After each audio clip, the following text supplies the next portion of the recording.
Hello বন্ধুরা, আজকে আর কোনো মাছের রেসিপি নিয়ে আসিনি। আজকে ঘরে আটা দিয়ে বানানো টিফিনের রেসিপি নিয়ে এসেছি। প্রথমে একটা ইস্ট নিয়ে নেবো। আজকে আটা দিয়ে যে টিফিনটা বানাবো, এটা দিয়ে সন্ধ্যাবেলা বানিয়ে খেতে পারবেন। ইস্টটাকে প্রথমে দিয়ে দিচ্ছি। ফ্রেশ ইস্ট নেবেন, নাহলে ফুলতে চায় না। একটু চিনি দিয়ে দেবো, তার সঙ্গে একটু সামান্য একটু ঈষদুষ্ণ গরম জল দিয়েছি, একে গরম জলটাকে দিয়ে দেবো। এটাকে একটু ভিজাতে দেবে, 10 মিনিট মতো ভিজবে। তারপর আমি আটার ডোটা তৈরি করব। 10 মিনিট পরে চামচ দিয়ে একটু নাড়িয়ে দেবো, নাড়িয়ে দিলে একটু ফুলে যাবে। এরপর আমি আটাটা নিয়েছি, গামলা নিয়েছি, আটা মাখবো।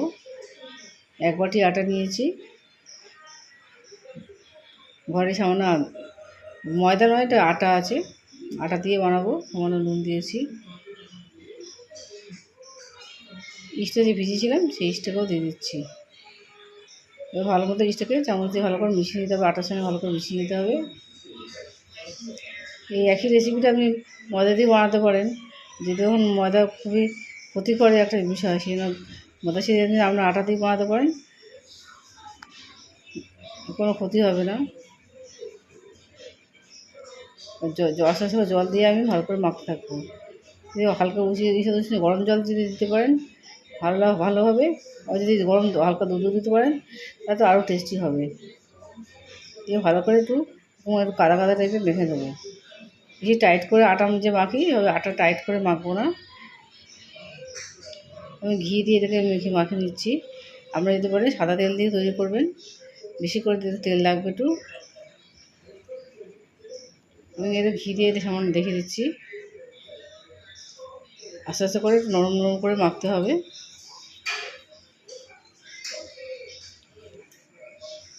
ভালো মতো মিশিয়ে দেবো। আটাটার মধ্যে ঘিটা ভালো মতো মিশে যায় সেভাবে দেখতে হবে। এভাবে আস্তে আস্তে করে একটু হাতের সাহায্যে গোল চেপে চেপে গোল করে নেবো। বেশি শক্ত হয়নি কিন্তু আটাটা বেশি শক্ত হয়নি, পাতলা একটু।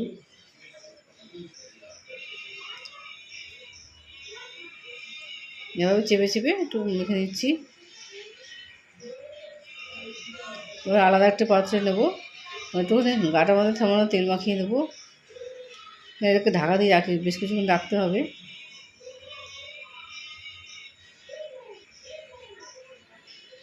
ডোটাকে নিয়েছি, আটার ডোটাকে নিয়ে এর মধ্যে দিয়ে গামলাটার মধ্যে দিয়ে দেবো, ওখানে একটু ফুলে একটু বড়ো হয়ে যাবে।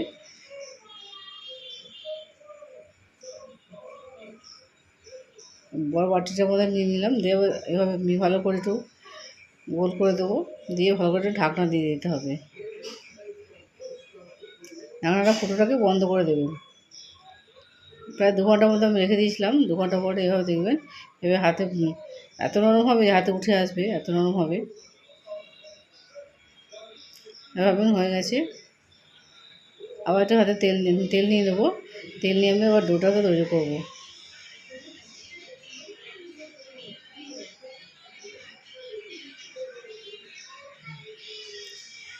গ্যাসের মধ্যে বসিয়ে দিয়েছি আমি।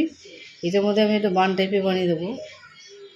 আটা ছড়ানো একটা পাত্র নেবেন, পাত্রের মধ্যে একটু তেল মাখিয়ে ব্রাশ করে নেবেন, সমস্ত গায়ের মধ্যে হয়ে যায়, থালাটার মধ্যে সমস্তভাবে হয়ে যায়। এবার সমস্ত গাটাকে ভালোভাবে তেল ব্রাশ করে নিয়েছি আমি। এবার এর মধ্যে আমি আটার ডোগুলোকে অল্প অল্প করে দিয়ে দেবো।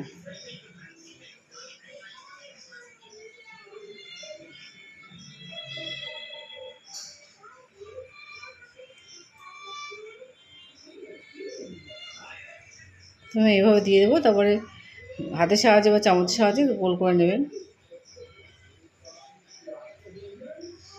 যতগুলো মাখবেন সেভাবে পাশে পাশে করে গোল গোল করে দিয়ে দেবেন।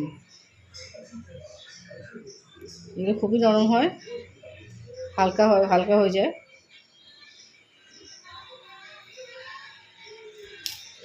যে আটাটা দিয়েছি আমি গ্যাসে বসালে ফুলে ফুলে একটু বড় বড় হয়ে যাবে। খেতে বিভিন্ন চাটনির সাহায্যে খেতে খুব ভালো লাগে। এই সবসময় তো রুটি তরকারি খাওয়াবেন, বিশেষে ভালো লাগে না সবসময়, একটু চেঞ্জ করলেন। এইভাবে রান্না করে দেখুন, খেতে ভালোই লাগবে। চামচ সাহায্যে ওপরটা আমি প্লেন করে দিচ্ছি। এর মধ্যে আমি একটু তিল দিয়ে দিচ্ছি। মুখে পড়ে তিলগুলো মুখে পড়লে খাওয়ার সময় খুবই ভালো লাগে। তিলগুলো উপর দিয়ে ছড়িয়ে দিচ্ছি। রোজকার একঘেয়েমি জীবন খেয়ে খেয়ে ভালো লাগে না, তো একটু চেঞ্জ করে দেখবেন মাঝে মাঝে। গরম হয়ে গেছে, 10 মিনিট পরে আমি একটু তুলে ঢাকনা দিয়ে আবার বসিয়ে দেবো। এটা প্রিহিট করে রেখেছিলাম, এবার এটাকে দিয়ে আবার ঢাকা দিয়ে দিলাম। লো ফ্লেমে এটা করবেন। আর আধ ঘন্টার মতো আমি রেখে দিয়েছিলাম। দেখুন এটা একটু তৈরি হয়ে গেছে, পুরো পারফেক্ট তৈরি হয়ে গেছে। এইভাবে আপনারা একটা বানানো তৈরি করতে পারেন। লাইক এবং সাবস্ক্রাইব করতে ভুলবেন না। কমেন্টে আমাকে জানাতে পারেন এটা কেমন হয়েছে, বাড়ির তৈরি বান রুটি।